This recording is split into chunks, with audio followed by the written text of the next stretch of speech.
to Twisted Tales.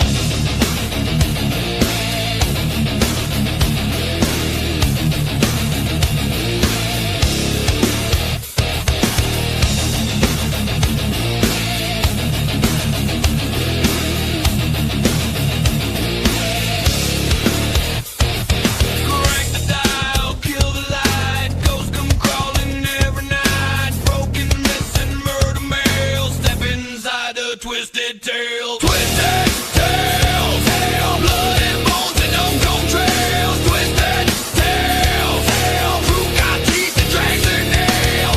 Urban riding, back road sins, dead men talking through the wind. Cursed objects, killer law. Once you hear it, you want more. No fairy dust, no happy end, just how the nightmare really went. Turn it up, don't ask why.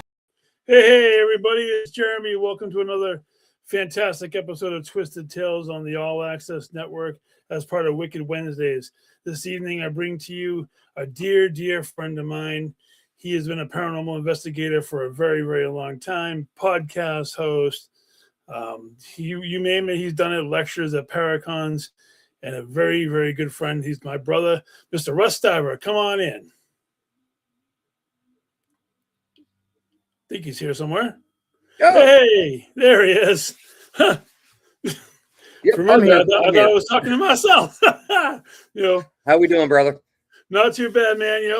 Thank you very much, brother. I know we've been trying to do this for a while now, and it's my honor and my pleasure to have you on with me tonight. It's no, the privilege is all mine, my friend. I like you said, we've been trying to nail this down for a while, and I know with my my health issues, haven't been able to, necessarily jump on, but you know what?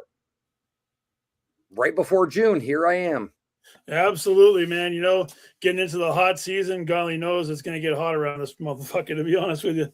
I'm already roasting and it's 3 minutes into the podcast. You know what I mean?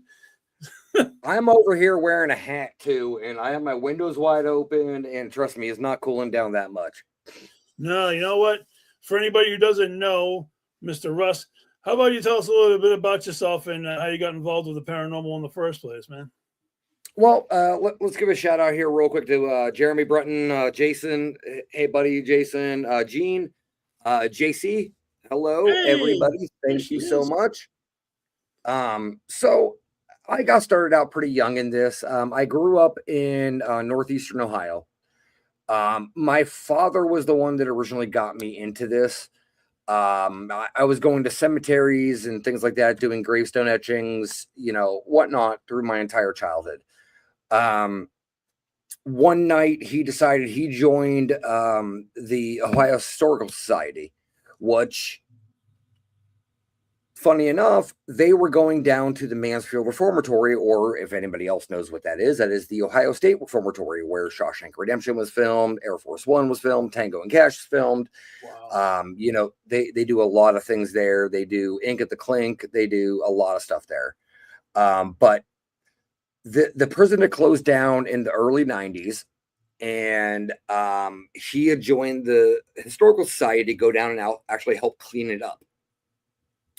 So one day I went down with him and decided to, help clean up around the prison, swept, wiped down cells, things like that.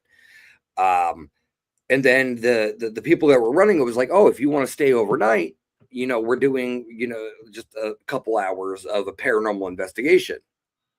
Well, I've never been on one, so I didn't know what to expect or anything like that. So, I had one of my first experiences at Ohio State Reformatory. And so that kind of just hooked me into it. And then growing up through high school and everything, I was referred to as, like my senior newspaper was most likely to catch Casper, So, I mean, I've kind of just wrote it from there, and I've kind of turned it into a little bit more. It's become a main hobby for me because no one's getting paid for this or anything like that. So it's kind of one of those, it's a hobby to me. It's an interest to me. That's one of the big things about it. And I just keep going with it and keep visiting more and more historical locations and things like that. That is awesome, man. I know you've been doing it, as I said, like the majority of your life, and I'm 42 right now, so I've been doing it 29 years. Oh my God, that's an amazing amount of time. Whew. I started back when we were using baby powder, string, and bells. Well, that had to be some interesting results using the old school methods, because all the stuff with the bells and whistles these days is definitely taking over the investigation. You know what? And the bells and whistles are just that, bells and whistles. And you know what? If you can go back to the days of the simplistic things, like you and I have discussed multiple times before about cars. They don't build cars like they do anymore. Everything's operated by a computer.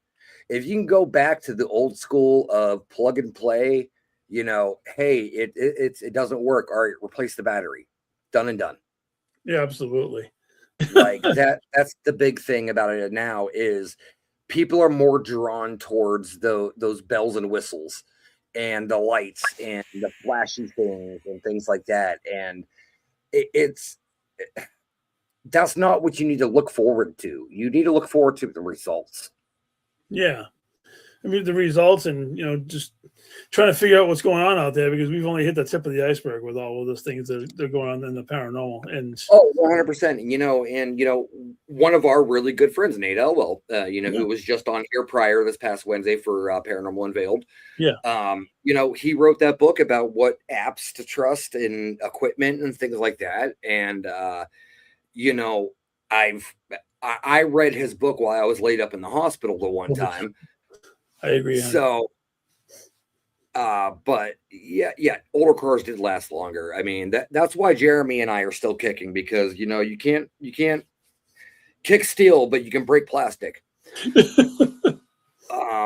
But it's one of those things where do your research. Like, I still enjoy using just a classic recorder and just going in and sitting and just listening.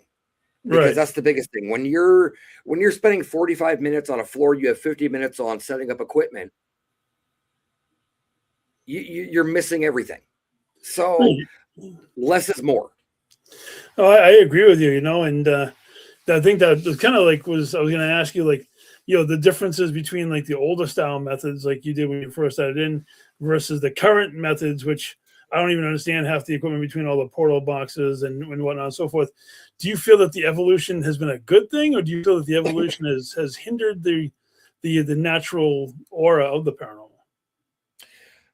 Hot take. I don't think it's necessarily hindered it, but I think it has distracted it, because people want to throw up all these bells and whistles and lights and this and that. And, if something comes near it, like 60 lights go off, and then, it plays, Ring Around the Rosie or like whatever, like, an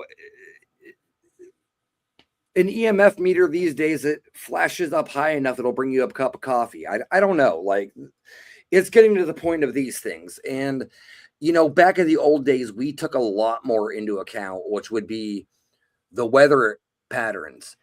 You would look more into, and I'm not saying the teams out there don't look into the electrical patterns of the building itself to see where, wires are, or exposed wires are, or especially where, the breaker boxes or anything like that. People don't pay attention to that. When they take pictures down a hallway and something shows up at a window, they don't think to check outside if there's a reflection of a car coming down the road, or a light from a house that's half a mile away. Yeah. They get that glare in the light and they automatically go, oh, that's something. I think that the older generations questioned a lot more. Whereas the newer generations think that these pieces of equipment are going to tell them everything they need to know. We stopped questioning and started believing. Well, that's fair. It's good to question. It really is. But it's also good to have to question everything. That's true. I mean, there are so many things that can be easily disproven. But there are some things that both of us have witnessed that you just can't disprove. I mean, there's just... You know what? The thing about it is, though, and Jeremy, you know me, you've known me for 10 years now and everything. Yeah. And I'm the type of person that I've been in this field long enough that if a spirit were to walk up to me right now and slap me in the face, I'd still question it. That's fair.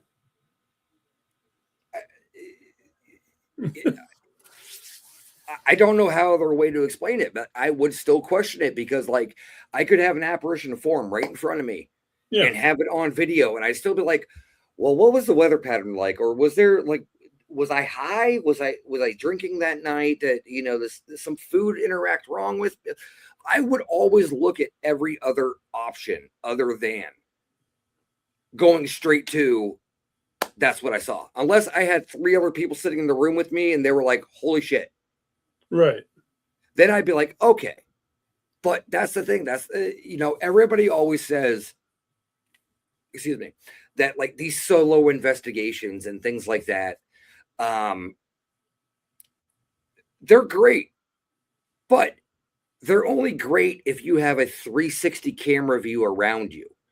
Because the problem with it is, if you go into an area alone, that's your recollection. That's your story. There's no other backing you up. So you always want to go into locations with 2 people or more, because you have your experience and then you have the validation of somebody beside you. Well, it totally makes sense. You know, it's if you're by yourself, it's pretty much a he said, she said kind of thing. And you know, exactly. And, you know, we go into these locations and a lot of the things we hear are what they call claims. Right. So I can claim to see something, but no one's going to be able to validate that except for me. That is true. I mean, even if you catch something within like an EVP or something like that, you're always trying to play it back to see if there was other voices going on in the background. Too many people jump to it's a ghost. Yeah, I agree, Matt. I do. I agree. 100%, Matt. And hey, Nate. Hey, Morgan. I'm glad you guys came in to see. You know, I think even more so, people jump into it's a demon when it's not a demon. That seems to be another hot, like an even more hot button topic than that. That is true. You know, if it just because a person is a spirit is negative doesn't mean that it's the big D. You know, that's for sure. It's the people that are so quick to say it's the big D can take a big D. I mean, those are, you know, excuse my French for anybody out there that's listening. And if you are listening and under the age, you should be in bed. Do your schoolwork. No, I mean, it's one of those things. It's the jump factor. It's the scare factor. It's the, oh, you shouldn't go there because there's something there. You know what? Perfect example. And I never call anybody out. I never do this at all. Let me get professional here. The Demon House in Gary, Indiana, that Zach Baggins bought, that only his team investigated and then tore down immediately after so no one else could investigate it. Even as a seasoned investigator, if I enjoyed this field 4 hours ago from a Craigslist post, I would still know that's something sketchy with that. I agree. You know, you're burying the location before anybody else even could corroborate your story or anything like that, or you know. But then again, you know, it's a demon and it's so evil. I can't let anybody else in there, so I'm going to tear it down for your benefit. My God, yeah, that sounds really sketchy. You know. So the only team to have Matt, it was great. I got it. I can't remember. Like you can see, survived. Yep. I love that. It's one of those things where it's kind of like you can't go in and declare a place because you know what? I've been to multiple locations various times of different time of the year, different, you know, everything. Yeah. And you know what? Sometimes I've gone to a location and it's been dead quiet. I could have taken a nap. Yeah. I've gone to location again 3 months later and I couldn't get the voices to stop, things throwing down a hallway, you know, whatever.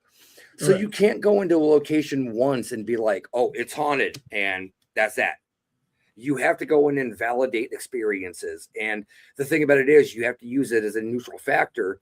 So you can't just be yourself, go in there and go, oh yeah, I've had things happen every time I've walked into this building. No, you need to have other people that are outside factors that are unbiased come in and conduct their own experiments, because the experiments you're doing may not be the same somebody else is doing. Right. You can't determine a factor of a location being haunted if it's only one person that's investigating it. Oh, that totally makes sense. It really, really does. You know, it's, if Sorry, I went up on my soapbox there for a minute. no, that's okay. You know, this is one giant soapbox anyway. We just there's plenty of room for everybody. You know what I mean? I mean, I know Nate in the chat room. He probably agrees. I mean, he's more on the equipment side of things than he is the other thing, but everything works into a factor. You have to be able to have multiple aspects. I agree. Yep. Entirely. Yep. 100%. Hey, Raven. You know, it's good when you get to have your own personal experiences, but then again, you know, not everybody's going to have the same experience that you do, you know? Yeah, but you know what's great about having a personal experience is having a personal experience that somebody can corroborate and that validify. And so it's not only just your personal experience, it's now you and somebody else that you can back up each other. That is what an experience should be. Oh, I agree with that.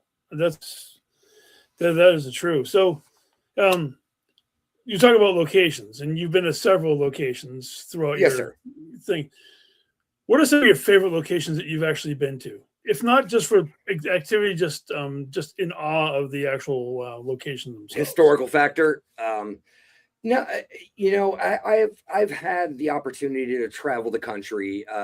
You know, in my, like I said earlier, in my 29 years of investigating everything. So I've been able to go to Alcatraz. I've been able to go to the Washoe Club in Virginia City, Nevada. I've been able to go all over the place. And, you know, some of my favorite locations are a lot of the ones that are the lesser knowns. One of my favorite locations is actually the House of Wills in Cleveland, Ohio. It's an old funeral home. Daryl Marston wrote a book about it. If you can get in there and investigate, I tell you what, it is a place that I have a very sordid history with, because I've had good experiences there and I've had bad experiences there. Okay. But not only just the history of the location, it is absolutely such a beautiful building to begin with. Nice. Another location is Prospect Place in Trinway, Ohio, which is part of the Underground Railroad. Wow. It's an absolutely amazing location. I have some definitely great experiences from this location. It just always hangs out to me. And I'm sorry for any of the outlying states there and everything like that. I'm from Ohio. I gotta say, one of my favorite places is actually Madison Seminary. Adam Kimmel owns it now. But that was when the previous owners owned it, before Adam purchased the property. My paranormal team out of Ohio, we were the official group of that location. So we would go up there every weekend. We'd clean, would do whatever the property needed, cut the grass, trim the hedges, everything like that. I tell you what, I've had some of the best experiences, and I've never walked into that building and not walked out with something. That's pretty cool, man. You know, and like you said, you've been to a lot of places. I mean, you've been to Alcatraz. That's been on my bucket list. Someday I would love to check that place out. Yeah, I'm telling you. You know, in Alcatraz, the sensitivity of the location itself, because you know what, you don't even have to be a medium or sensitive to be able to pick up on the misery and the energy that was on this island. Right. Because not only do you have the history of the location, but you have the constant water movement all around this island. You have these rocks that are made out of limestone and things like that hold those energies. Right. So not only of the stories that are happening in this location, one of the bloodiest prisons in America,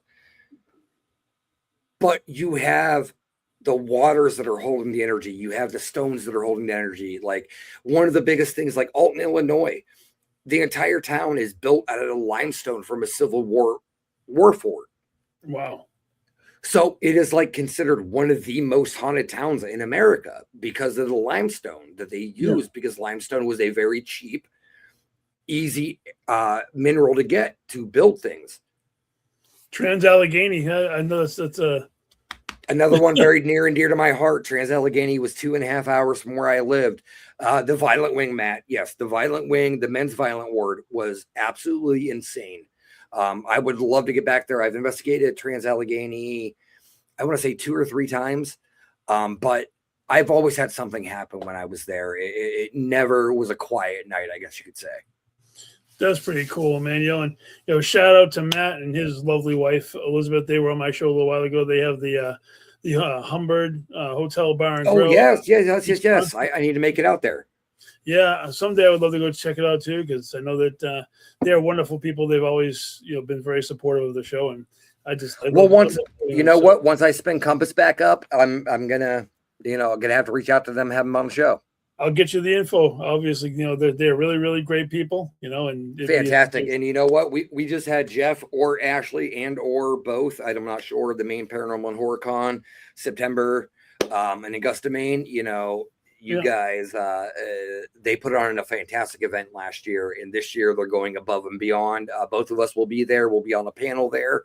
Yes, we will. Love Jeff and Ashley to death. Mike Danger.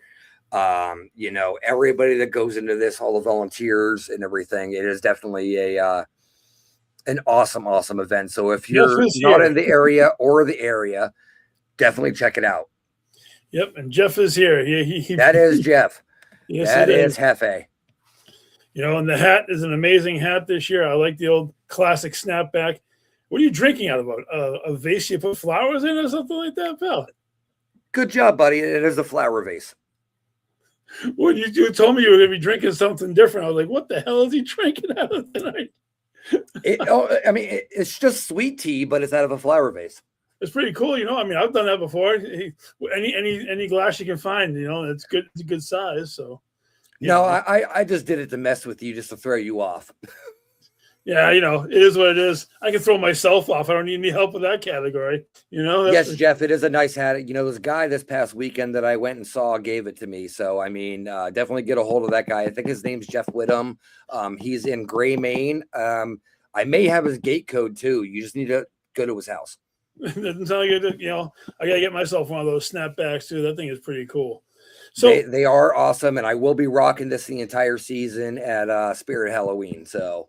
That's true. That's right. You are a manager for Spirit Halloween. You've been there for several years. What is that experience like? Getting ready for the upcoming Halloween season, and even during the season, what's it like to be on that side of the Spirit coin? Because it's stressful because of it's one of those things where all the costumes are the newest, hottest thing. Like last year was the K-pop Demon Hunter costumes and things like that, which didn't come out until the second week of October for whatever reason. But I thrive on the chaos. I love the chaos of it. I love the consistently changing world of the retail. Thinking on your feet, going quickly, things like that. That's what I thrive off of. I can't say for certainty this year. If anybody follows the Spirit website or anything like that, the ISC, which we call the interactive store experience, which is, last year they had the walkthrough train car and stuff like that. Yeah. This year is going to be a campground setup. They've teased at it, and there are some exclusive animatronics that are coming out that go with that theme. One theme that I did see, or actually 2 animatronics that I did see that they are releasing this year. They were supposed to be released last year, but because of certain things, they could not release them.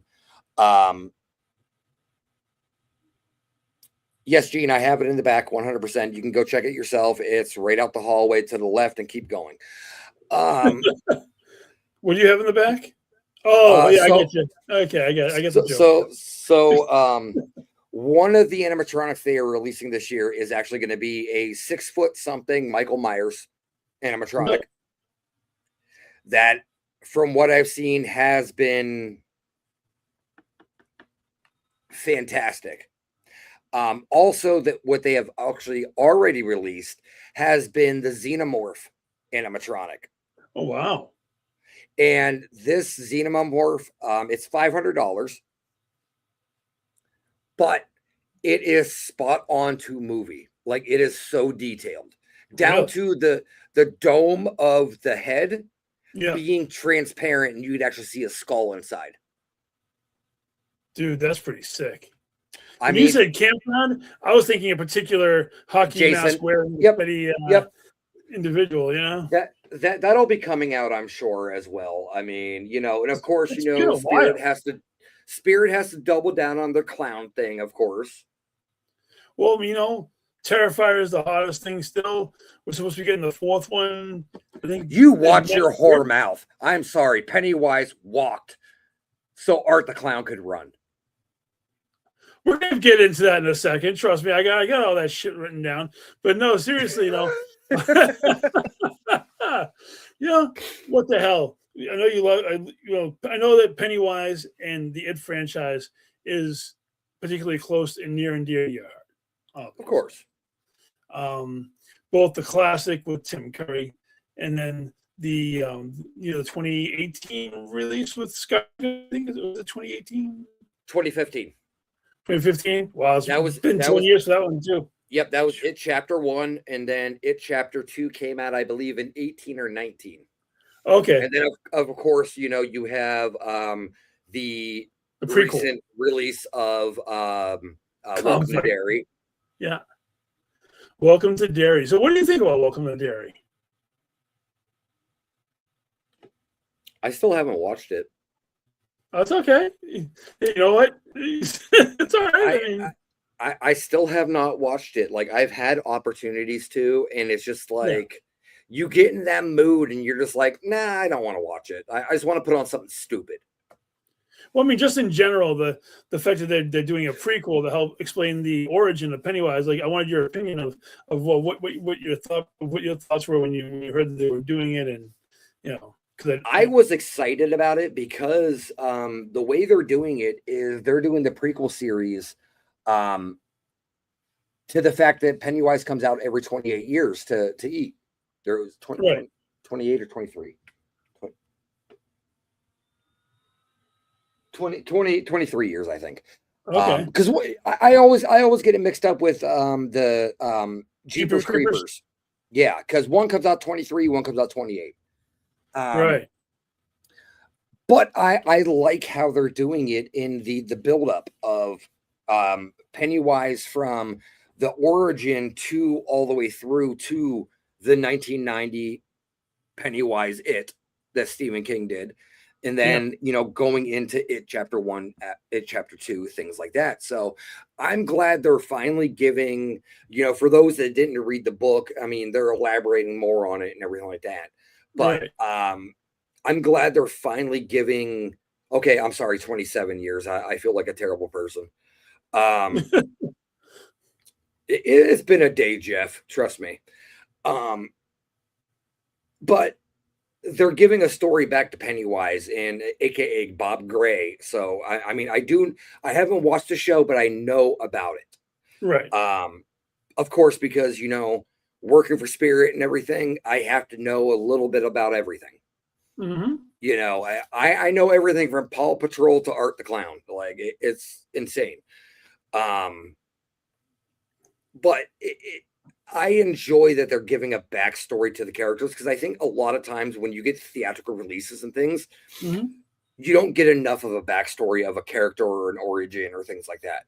Right. So you need multiples to be able to explain it and everything. Because everybody out there, if you're going to do an origin story or something like that, the first movie of the series would be just the backstory of that character to build that character up. There would be nothing else to it. It would just be the backstory of that character. Whereas you have these franchises like Terrifier or, you know, Alien or, you know, Predator or whatever, where you can build these backstories through multiple movies. You give a little bit of backstory each segment that you do. I mean, you have your massive franchises like your Texas Chainsaw and your Friday the 13th. Oh yeah, your TCMs, your NEOS, yeah.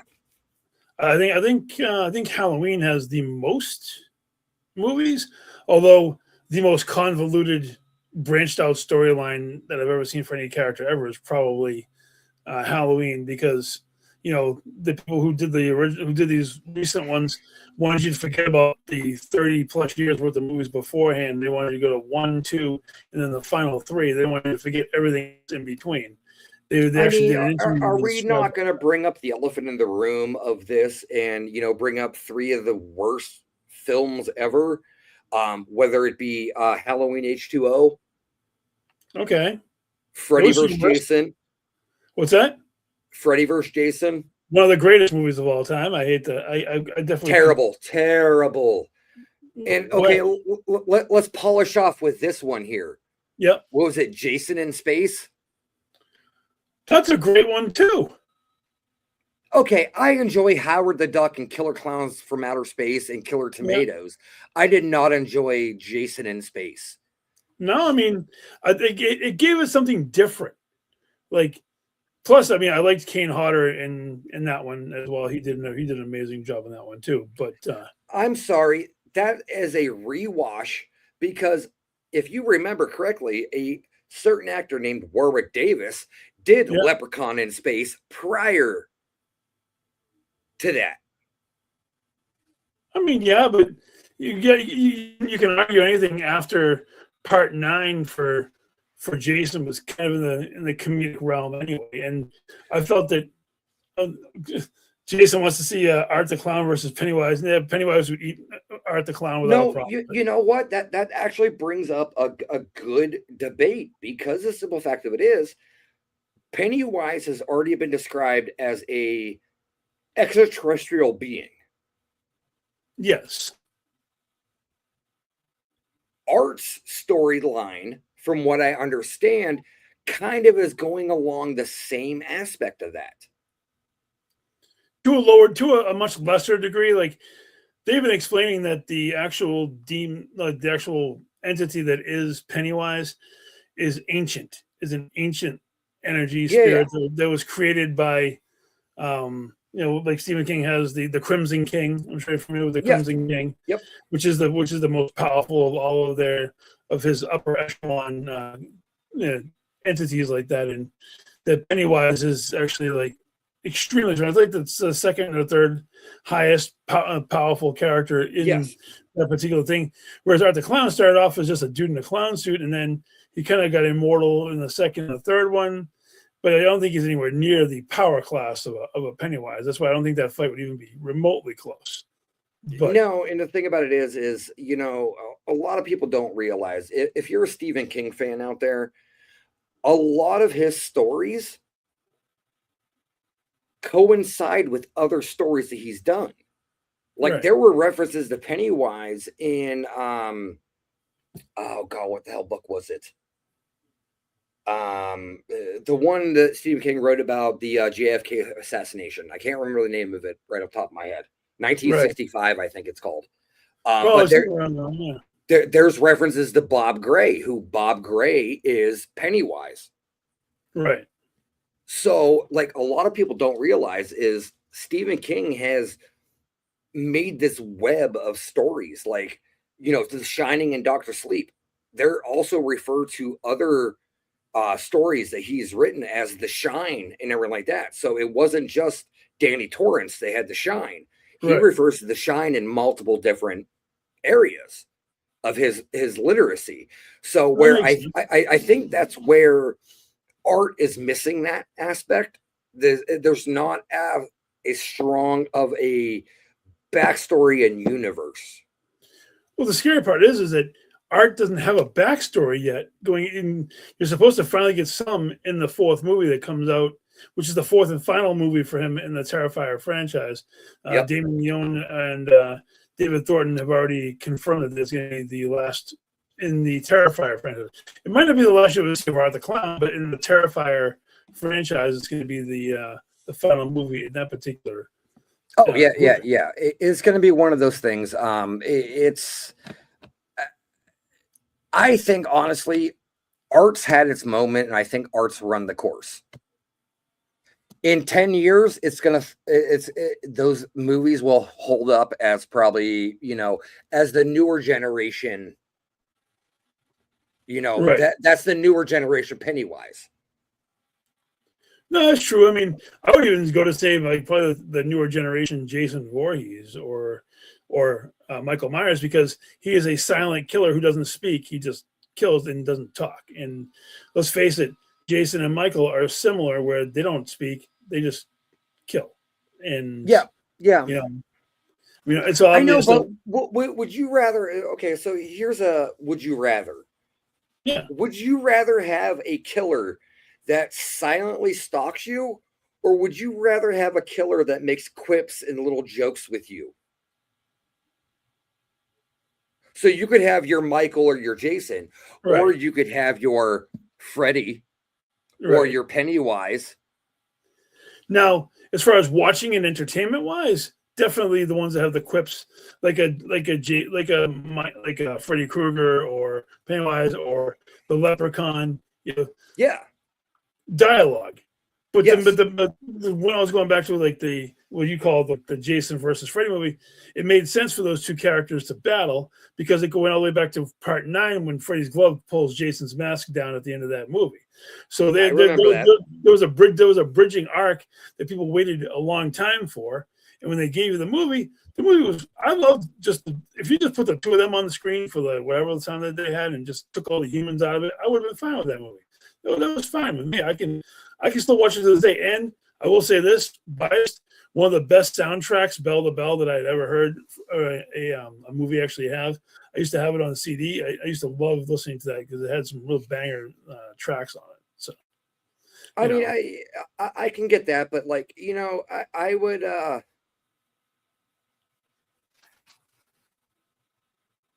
now, I'm not a huge fan, and everybody can give me shit for this. I'm not a huge fan of the Scream franchise. Right. Does Ghostface ever really talk on camera other than on the phone? In the final scenes, or when he has that speaker thing, Jason in New York was a fun watch. I do agree with Matt on that one. Jason Takes Manhattan. Jason Takes Manhattan was that was a campy fun one. No, you know what? And aside from like when he's in the room with like Sydney or something like that, that's the only time you actually see the box. So yeah. You know what? I'm gonna go hot take on this one. I'm gonna put you on the spot. Let's do it. Tim Curry or Skarsgård? Which one's better and why? Curry. Curry played the Pennywise role to a T, because Pennywise is supposed to be more psychologically terrifying than it is physically terrifying. Pennywise, if you follow the book or know anything about the origin of Pennywise, he converts to your biggest fear. Right. He feeds off what your biggest fear is.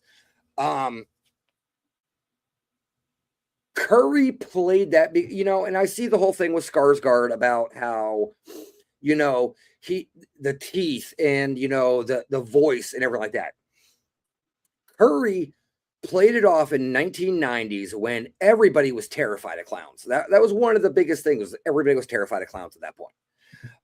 You couldn't see Ringling Brothers. You couldn't see anything without a clown on it or whatever. And it was one of the most terrifying things to kids ever. I mean, I was 6 years old in 1990. Curry just did it so effortlessly that he didn't have to be scary. It was what he was saying was what was scary. It's like, I'm sorry, you're going to have a clown sitting up on the ledge of a library going beep, beep, Richie. Like, you don't think that's going to scare you to death verse? Like, and I will give you this. The Skarsgård version, when in It Chapter 1, when he came out of the projector, when they first started using the projector and the slides started going through like crazy, that was a good jump scare. Like that was a good representation of Pennywise. But I think the 90 version of it, and nothing to the director of the new It films and everything, because I've met the guy. He's an amazing, brilliant mind. I just think that Curry did it so effortlessly that it was just, he didn't have to be scary. It was just the look of it. It was just the nonchalant, undermining look of a clown, because a clown's not supposed to look like the Skarsgård version. A clown's supposed to look nice and undetermining and unthreatening. And Curry pulled that off completely. I agree with you wholeheartedly, man. You know, his version of that clown is like, why is there a birthday clown in the sewer? And it really gets in you.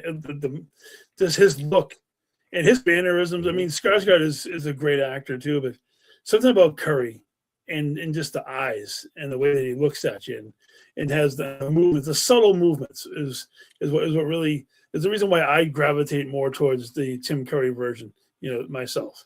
Like I said in the prior, this hour here, less is more. Absolutely. Curry had that on-screen presence where, and this is the only way I will ever relate David Howard Thornton's Art the Clown to Tim Curry's Pennywise, is because David Howard Thornton is he's an environment actor. He doesn't talk. He doesn't do anything. He plays off of the emotion, which is the same thing that Tim Curry's Pennywise did.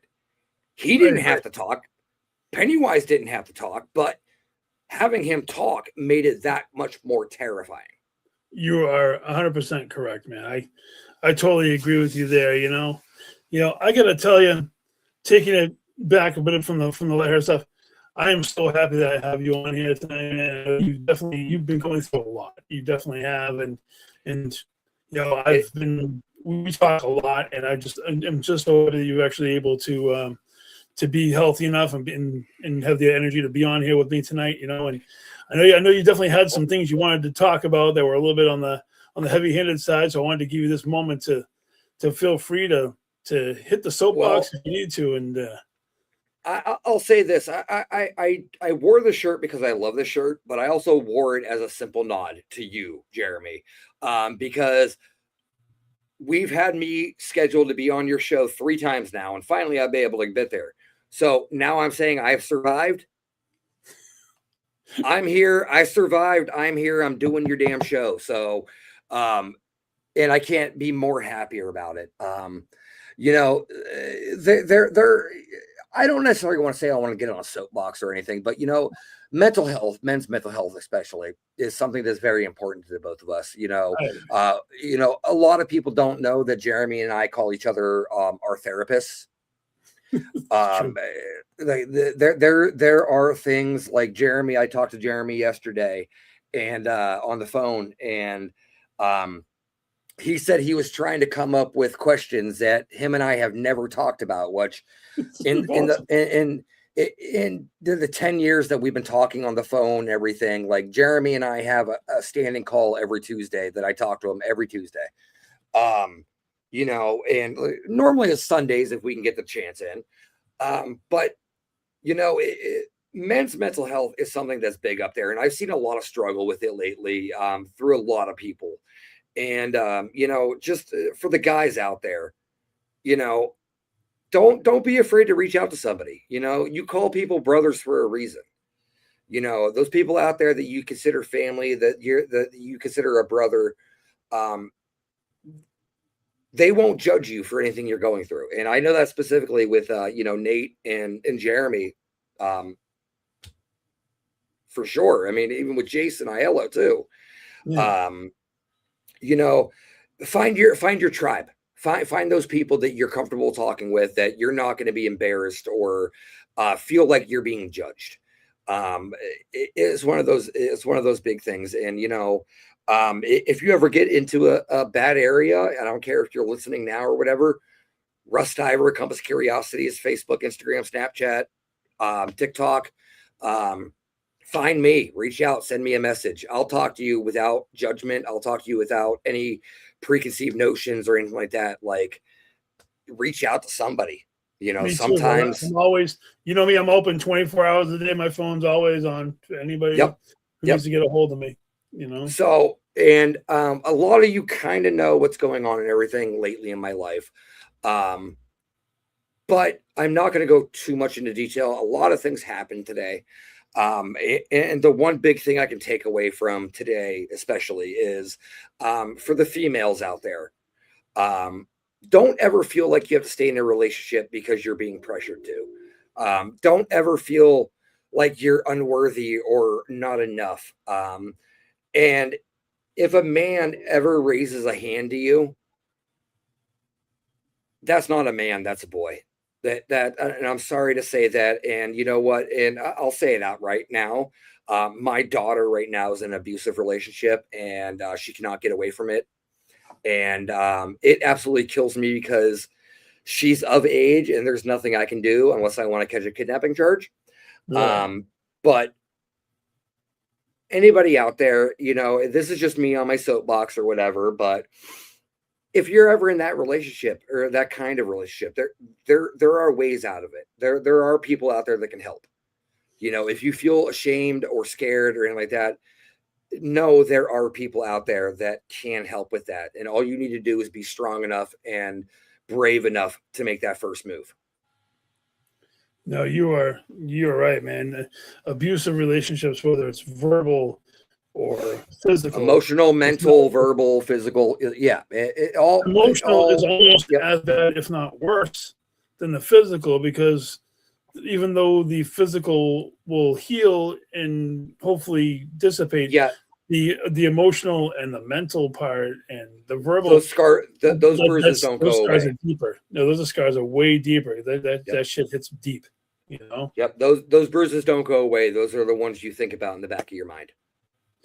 Absolutely, you know, I mean, it's pretty much any kind of abusive relationship. I mean, I've had abusive friendships over the years. Sometimes where people, you know, take advantage of your kind nature, whether it's you know only thinking about themselves and not anybody else. And you know me, dude, I'm an extremely selfless person. I always put everybody above and beyond before myself, because that's just I've had to yell at you multiple times about that.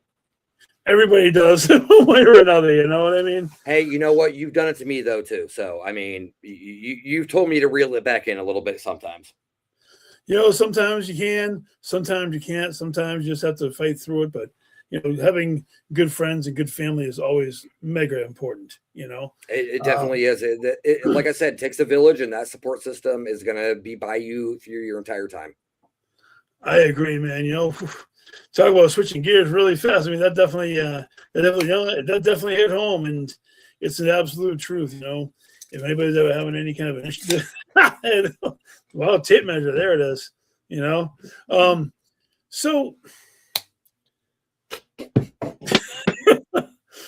are we measuring something, Russ? Is there you know?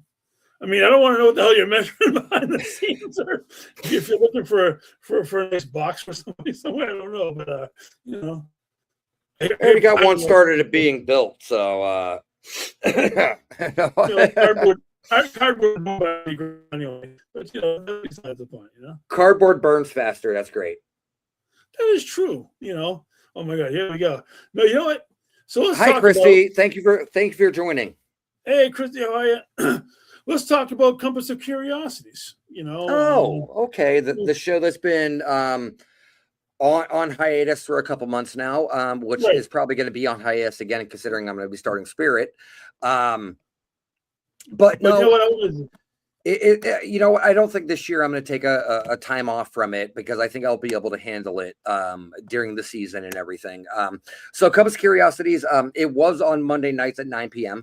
But looking like a little bit of a rebrand, I guess, not necessarily a rebrand, but a switching of time and date, I guess you could say. Right. I'm looking for homes for Compass Curiosities. If not, I'll do it on my own. Right. Which is not a problem. I've done it before. But you know, the podcast world, I've been in the podcast world beside, you know, my first ever podcast was called Batteries Drained. Which I did back in the mid 2000s. And then, of course, I did a podcast with Jenny Davis called Unturned Pages for a while. It was a highly popular podcast, which is still running to this day. So, you know, if you want to go ahead and jump over there and check out Unturned Pages with Jenny Davis and her co-hosts. But, you know, now I'm doing Compass of Curiosities for the last 2 years, I want to say, with my co-host Ian Murphy, which we kind of bring the balance to each other. He's more of the scientifical, analytical, you know, book smart kind of person, where I am the more of the street knowledge kind of knee-jerk reaction kind of thing. Right. So, and we balance each other out really well, and it's always a good time. No, I agree with you, man. And you know, this I'm going to say, because this is actually very sentimental to me, is you helped inspire me to be able to do what I'm doing now. Okay, because you know, when I saw how you handled, you know, Compass of Curiosities, and you know, we had talked numerous times about, you know, possibly me doing my own show, and you know, I thought, well, maybe I can't do it. And you're like, of course you can do it, man. And you know, from encouragement from yourself, as far as like, you know, I took inspiration from watching all of the episodes of Compass of Curiosities, Unturned Pages, you know, being a guest on both shows at one point, you know, and in both of their inceptions. And, you know, then with the help of Gwen and Nate and other people in the network and doing this, but you were definitely... It wasn't help you needed. You just needed a kick in the ass. I mean, that's always true. I mean, you know, that's what, you know, my wife's very good at kicking my ass because I need it a lot. But, you know, as far as like getting involved in this, you know, you were definitely one of the inspirations that I used and actually be able to pull the trigger, you know. So I really appreciate that. I thank you for the guidance that you've given me so far. You know, and I'm a very humble person. Because I've heard some of the same connotations and the notations from not only you, but also Nate and everything like that. And, you know, Nate, I gotta love him to death, you know, Paranormal Unveiled. He gives a little nod to me every time he has a compass hanging on his wall that, you know, he kind of gives me a little subtle nod. And, you know, you've told me multiple times, and that's not why I do it. I love seeing people that are talented and can bring something to the table that's not there. So that's what I love to push. And I love to see you take that step. I mean, Adam Bonnet, Glider, he messaged me multiple times about trying to start a podcast and everything like that. And I told him multiple times, like, if you have any questions, reach out to me. Right. My friends out in Virginia City, Nevada, who run the Washoe Club, Kimmy and Stephanie, I was helping them set up a live podcast from the Washoe Club itself, and we're still working on that. So hopefully that gets up off the ground here soon. You know, and the big thing about it is it's, you could have one of the most successful shows on the internet, on Spotify, iTunes, whatever it may be. It's not about how many listeners you have. It's about the quality of the content you're putting out. Agreed. I could do a show every day, 7 days a week for an entire year. But you know what? I would rather do one show once a month with quality content, with spending time with a guest and being that person, instead of just that cycling line of same reused questions over and over again in just a different voice. That makes sense. You know, that definitely So does. I always tell everybody, it's not about the quantity that I bring you. It's about the quality and the content that I bring you, because without the listeners, you would have no show. That is true. I don't say that like specifically to you, but I'm saying in general, like if you didn't have a listener base that didn't show up every week or whatever, you would have no show. So the people that are out there supporting you, listening to you, sharing you, things like that, those are the ones that make the show successful. You know, I agree with you wholeheartedly, whether they watch it live or they go in and whoever watches it and replay, because I know several people do that. I appreciate all of the listeners. I appreciate everybody who comes into the chats and the guests, and Gwen, especially for all her hard work behind the scenes. I know I put out a thank you post on Facebook the other day because I really meant every word that I put out there. You know, you know what? Gwen does an amazing job. Lee has something amazing set up here with the All Access Family Network and everything. Yeah. And the hosts that they have on there, you know, is a gambit of refreshing and good quality content. And what they've built over there, Gwen busts her ass like every day. I see it every day. And, you know, Gwen doesn't realize that she is one of the unspoken heroes of this network, and she doesn't get her flowers as often as she should. And Gwen, I know you're listening in the background. You do an amazing job and keeping everything online and on track with all these these guys over here. Because I can guarantee you, it's not easy keeping them all in line.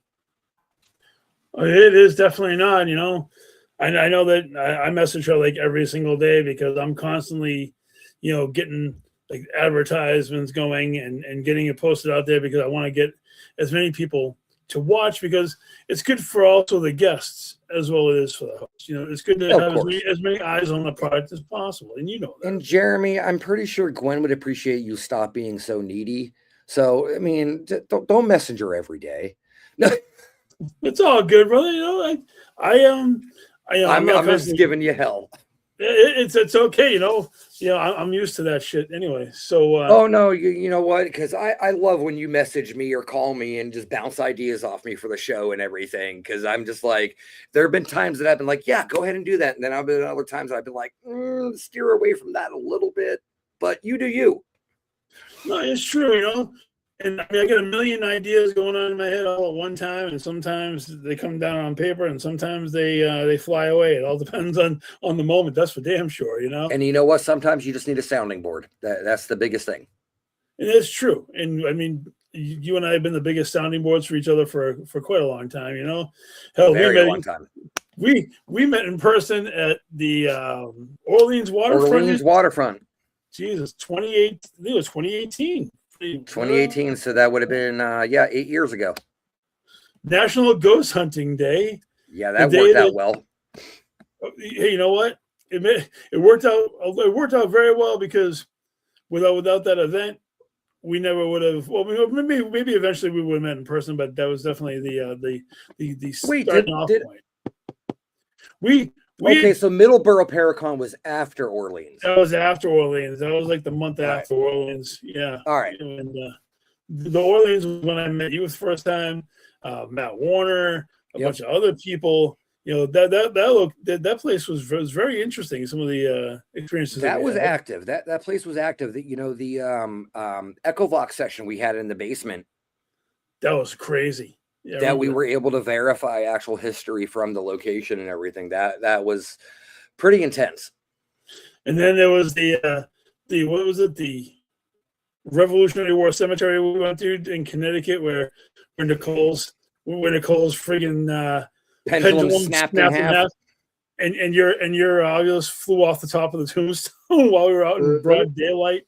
Oh my God, that was some pretty crazy stuff too. Yeah, we also can't forget the art factory that we were at with Jessica. Oh my, that same day, yes. When I decided I wanted to try to go for a swim. You know, that's a very interesting point because the channeling that I know you and I both suffer from that particular ability. I can't say suffer, but sometimes it is depending on the energy that you get. Correct. You know, sometimes it takes a little too much of your energy out of you when you're trying to do what you think is the right thing. And sometimes, I mean, I know you've definitely been through some pretty crazy channeling sessions yourself. That's for sure. You know? Of course. The one you told me about where you actually try to choke out your was it Nicole you tried to choke out in that particular thing? Okay. Yep. And then that was crazy. Yeah, trying to take a dive in the water down in Connecticut. That was interesting. No doubt. You know, that's you don't deal with that every single day. No, and the thing about it is, it's like I've learned with with Nicole being with me and everything, she's able to kind of track me a little bit and keep me kind of wrangled in. And that's the big thing when you're going through the channeling process or whatever it may be. It's good to have somebody around you that could, wrangle you in and keep you on a level basis. And even when you do decide to start channeling, somebody that can bring you out of it safely. Right. I agree with you. You know what? Yep. And that's God, right. Gwen is right. She's the tether. Yeah, absolutely. And you need that, especially for people who throw around as much energy as we do. I cannot believe this hour has gone by so crazily, man. It has flown by. I know that I'm definitely going to bring you in for part 2 because this is definitely bring it on. More conversation we got going on for sure. So I'm going to end it with my favorite thing that I love to do on this show, which is I'm going to hit you with the Mount Rushmore of horror characters. And Mr. Russ, fire away. All right. So, of course, we're going to have Pennywise on there. I'm not including Art on there yet because he has not earned his flowers yet as being one of the OGs. Of course, you got to throw your good old man, Freddy, up there. Unpopular opinion, I am not going to include Leatherface or Jason or Michael or anything like that. I'm actually going to toss up Warwick Davis, the Leprechaun, up there. Okay. And also I'm going to go with let's see here, my fourth one here. What would be a good one?